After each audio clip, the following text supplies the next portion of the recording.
What's going on, everybody? Welcome back. Welcome back to another late night in the BrewLab with me, Lone Fox. Tonight, in the BrewLab, I will continue with my comprehensive set review. There's only, as I'm recording this, it's already just gone past midnight in Portugal, and it's my date is already showing as the 15th, so one day to go. This time tomorrow I will be doing my last stream before the actual set release, so really excited. And I just want to wrap up the set review so I can get on to the theory crafting stream that I've been planning for the last couple of days and have not quite yet had the chance to do because of life getting in the way. But basically, I'm just going to pick up exactly where we left off yesterday. The best is coming. As you can see here, we've already hit a couple of uncommons. So from now on upwards, it's just going to be uncommons, rares, and mythics. So this is this probably the best part of the set that I haven't had a chance to read yet properly. I'm going to have the chance to do that now with you guys here on camera. So, first up, we've got our first card for tonight is this Tireless Hauler, and it's one of these double-sided modal cards, Nightbound and Daybound. It's 5 mana, 4 and a green for a 4/5 with Vigilance, and when it's night, it becomes a 6/6 with Vigilance. Pretty powerful stuff, but probably won't see much play. There's better stuff at 5 mana that we've already even looked at in the multicolored section of the spoilers. So I don't think this will see much play in Constructed, even though it's very powerful. Abandon the Post. Up to 2 target creatures can't block this turn. Flashback. Sorcery speed. Flashback for 4, initial casting cost for 2, 1 and a red. Meh. Pretty cool. I'd probably rather use the learn one that's in white, though.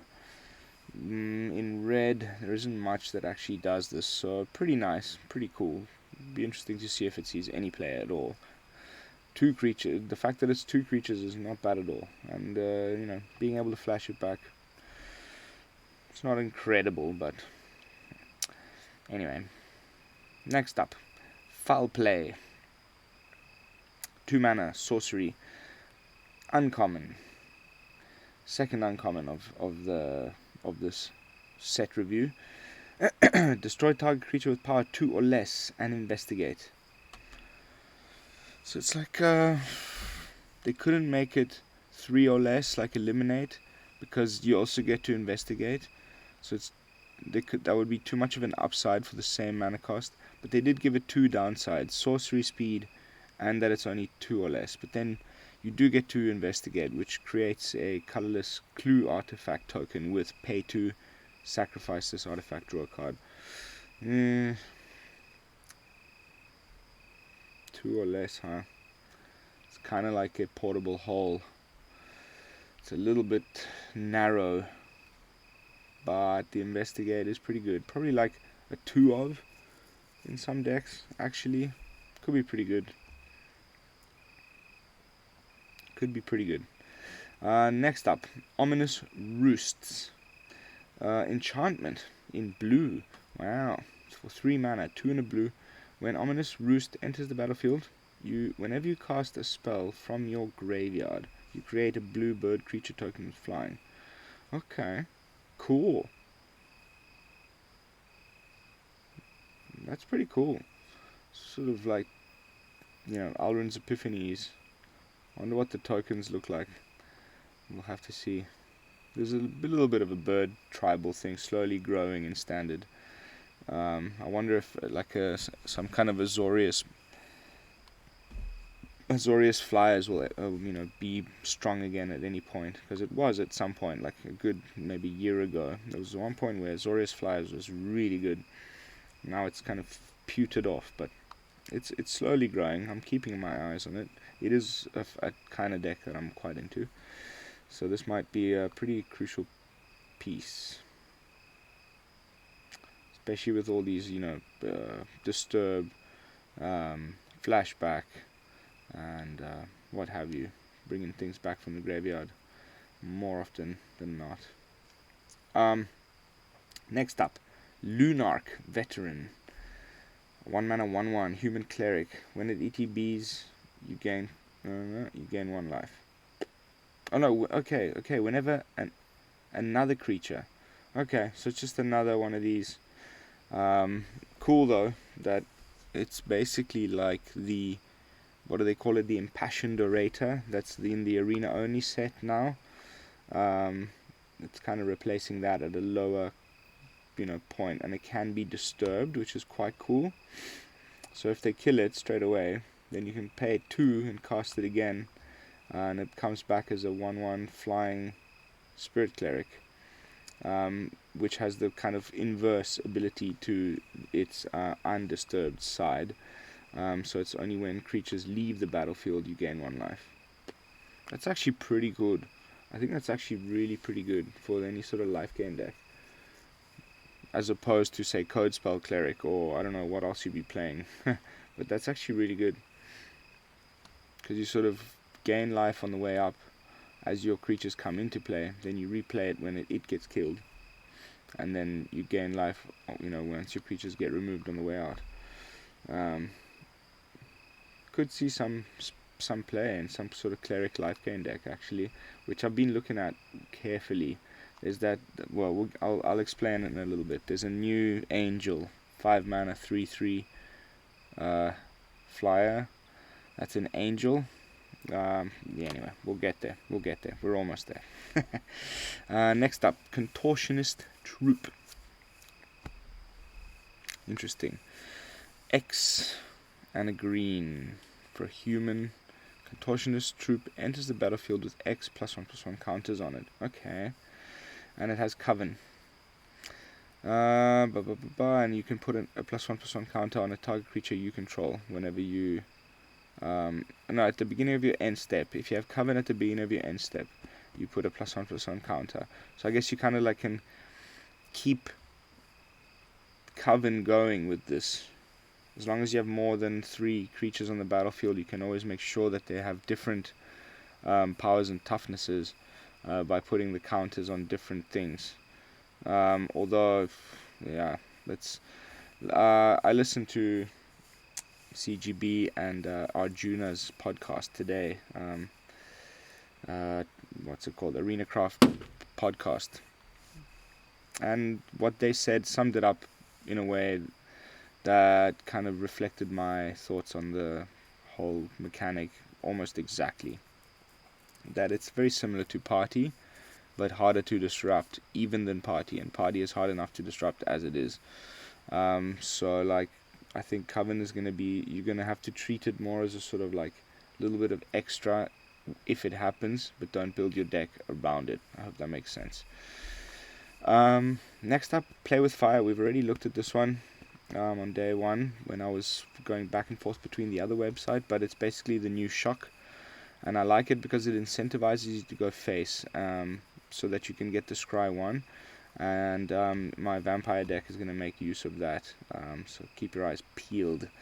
Day 1 is coming soon, and we're going to be playing all those decks on stream. Oh my god, I can't wait. Anyway, next up, Heirloom Mirror. An artifact in black. For 2 mana, 1 in a black, pay 1, tap it, pay 1 life, discard a card. Wow, it's a lot of... You gotta pay 1, you gotta tap it, you gotta pay 1 life, you gotta discard a card. Okay, but then you get to draw a card, mill a card, and then put a ritual counter on Heirloom Mirror. Then, once it has 3 or more ritual counters on it, you can remove them and transform it. Okay, and it transforms into the Inherited Fiend, a 4/4 with flying, that you can pay 3 and exile target creature card from a graveyard. Okay, so it's not daybound, nightbound. This has just like transform, but it does have the there's still something I'm not sure about here. because this, you need to do something to transform it, and so they haven't said like daybound, nightbound. I get, or is that even connected? Does daybound, nightbound only mean that you're one of those creatures that when it comes into the battlefield you trigger the daybound, nightbound cycle to begin, and this one wouldn't, so it would just sit there waiting for one that would, or if it's night, does it just come in straight away as the Inherited Fiend, even though it's an artifact and it requires these ritual counters to transform it? I'm still like uncertain about this card. I'm still uncertain about this mechanic and the day and night thing. I really just have to play it to figure it out. But either way, pretty cool actually. 4/4 takes a little while and a lot of stuff to get to, but might be a deck that wants, self-milling and draw a card, mill a card, then put a ritual counter. Pay 1 life, discard a card. Oof. So it's like putting lots of stuff in the graveyard for you at not a very high cost. You only either paying 1 life or you're milling a card to obtain some, putting stuff in graveyard and drawing a card. It's not too bad. Alright, so here is the new, the one that they print in every set.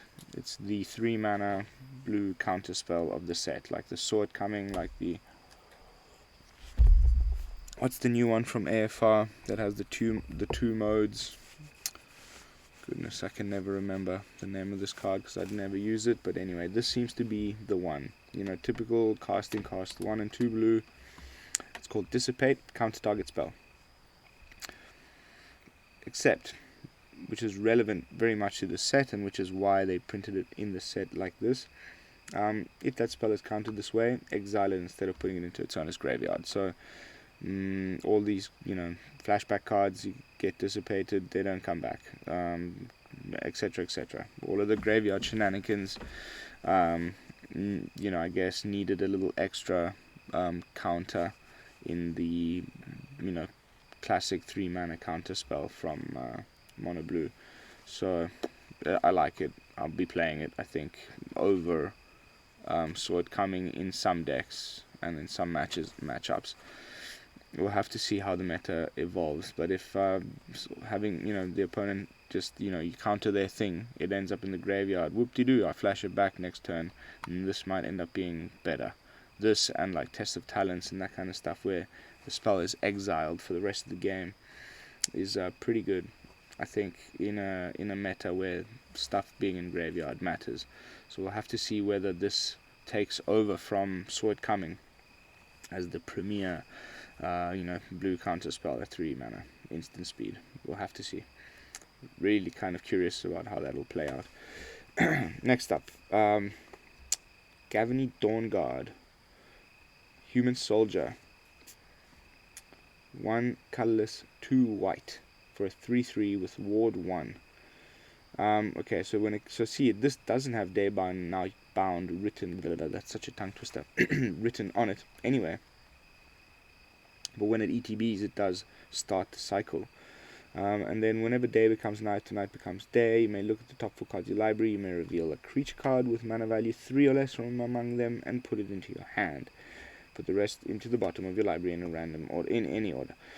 So whenever. Wow, so that could happen, once every turn, I believe, or more, depending on how many spells it costs. No, once every turn. So you could do that on your opponent's turn. Look at the top. That's actually pretty good.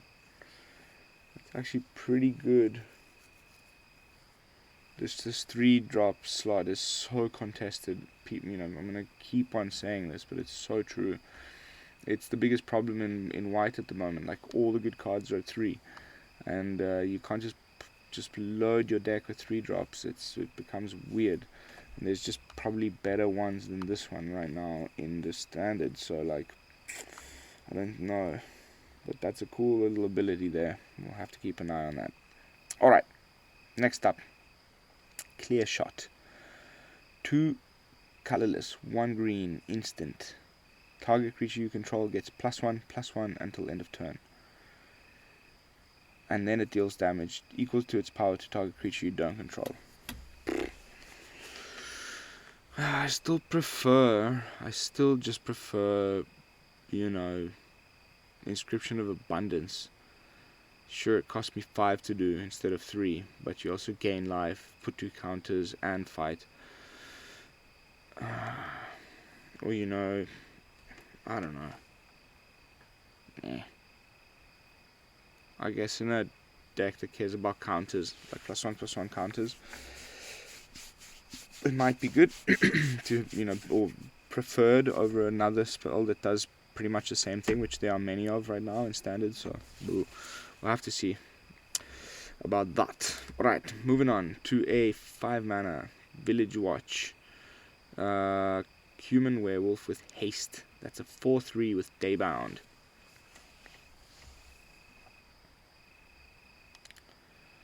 Okay. Just rereading that little clause. So if a player casts at least 2 spells during their own turn, it becomes... Okay, so they got different... If a player casts no spells during their own turn, then it becomes night next turn automatically.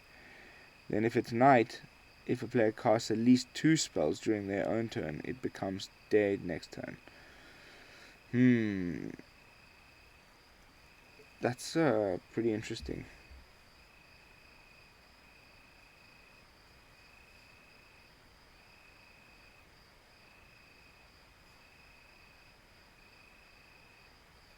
Okay, it becomes day next turn. So I guess you build up your state and you get ready for that final attack, your combo kill, whatever it is, with werewolves. I'm just thinking through the phases now.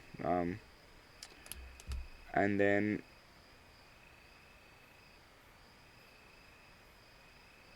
you cast more than one spell during, let's say, attacking, pump spells and whatnot. So then it still stays as night until your turn is finished, and then it switches to day. But by then they should be dead. So I guess you, at some point, make sure that if you want it to stay night, that you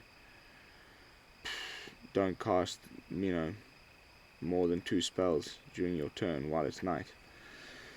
I don't know. I'm still a bit confused. Help. Alright, Baneblade Scoundrel. Human rogue werewolf. Wow. When it enters it becomes blocked. Each creature blocking it gets -1/-1 during until end of turn. And it's got Daybound, which means it has an other side called the Baneclaw Marauder. Wow, that's sweet art. Whenever Baneclaw Marauder becomes blocked, each creature blocking it gets... Okay, so same static ability as the Daybound side, except the Nightbound side says that whenever a creature blocking Baneclaw Marauder dies, the creature's controller loses 1 life. Becomes a 5/4. That's pretty good, actually. Especially because there's not that many werewolves as I would have hoped in black. It's mostly green and red. So good to see like a pretty good, little bit expensive werewolf in black colors. And this one also happens to be a rogue, if that ever matters for some sort of reason. Nice card, I like. Next up, Covetous Castaway. Oh, Castigate, no. Okay, so Covetous Castaway, the other side is a Ghostly Castigator. When Covetous Castaway dies, you mill 3 cards. It's like another crab with 1 strength and 1 more mana cost. Then it costs 5, 3 colorless, 2 blue to disturb it if it was dead in your graveyard. And it comes back as a 3/4 spirit creature with flying. That when it ETBs, you may shuffle up to 3 target cards from your graveyard into your library. And if you put into graveyard from anywhere, after that exile it instead, obviously, like any other disturbed card. Okay, interesting. Interesting.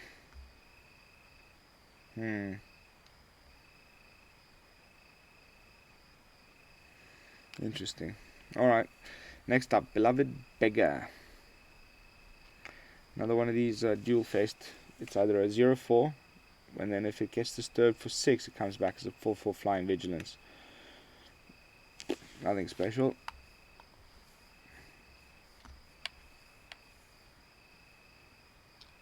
Wow, my eyes are closing again.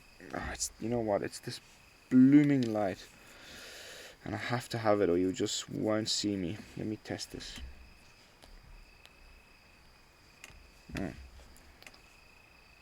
It's actually not that bad.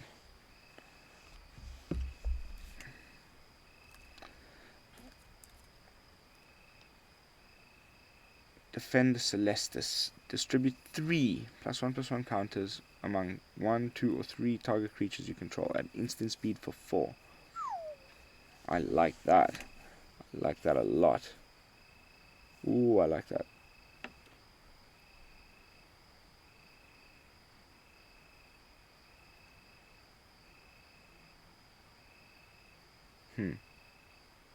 Defend the Celestis. I like that a lot. You know, I'm a huge sucker for counters decks. 4 mana is... I was just like dazed out there for a second because 4 mana... we'll have to see. But I kind of like it. Next up, Thermal Alchemist. Apparently this is also some kind of a reprint. Everyone's hyping up about this one. It's 2 mana for a human shaman. That's a 0/3 with Defender. And it can be tapped to deal 1 damage to each opponent.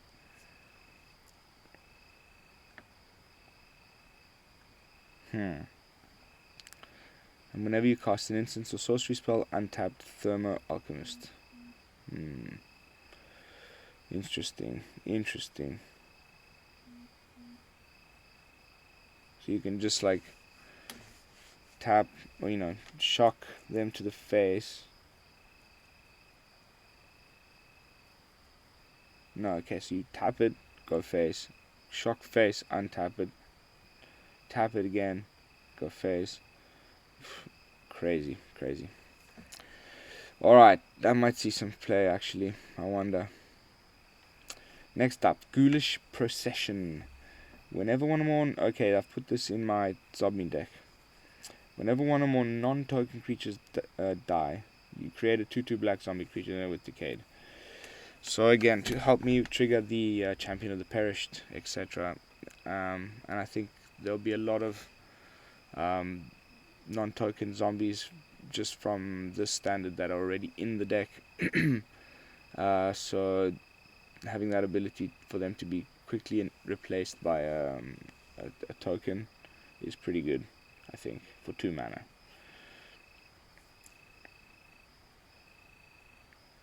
Next up, Nevillegast Intruder. For those of you who already bought the pre-sale bundles, you'll know that this is the little pet that we get now. I quite like it. I kind of like it. Looks like, I don't know, crazy little dog with skeleton wings.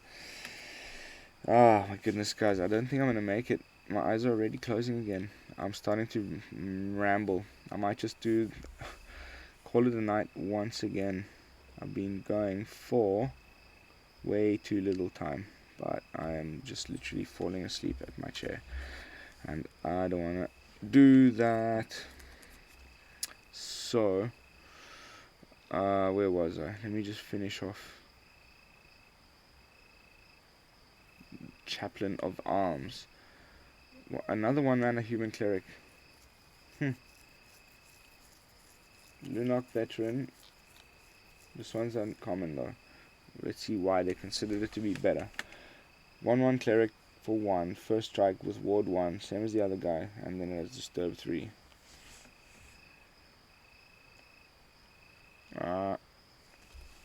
Sorry, 4.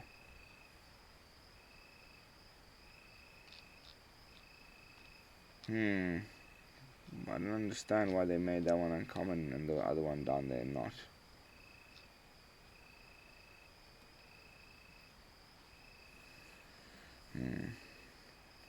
Interesting. Anyway, thank you all so much for watching. Sorry about my tiredness and short videos and how long it's taking me to get through these cards, but I promise you the days are very long and very hot in Portugal, and the farm isn't an apartment in Italy where I can just let my son run around and cause havoc. Here he can pretty much kill himself in every direction, and there's so many things to fall off and bump his head into, and dogs and creatures and animals and lakes, and I have to be on my feet all the time to make sure he's okay. So I get to this time of the day when I'm ready to stream and I'm just absolutely exhausted. So I'm just decided to do this set review as a way to get me through to the point where we're back in the apartment building and not in the farm. That way I can be rested and cool, calm and collected for the arrival of Midnight Hunt to Arena the day after tomorrow. So again, thanks for watching. I'll see you tomorrow for the conclusion of this never-ending set review. And until then, this is Lone Fox from the BrewLab, signing out. Peace, y'all.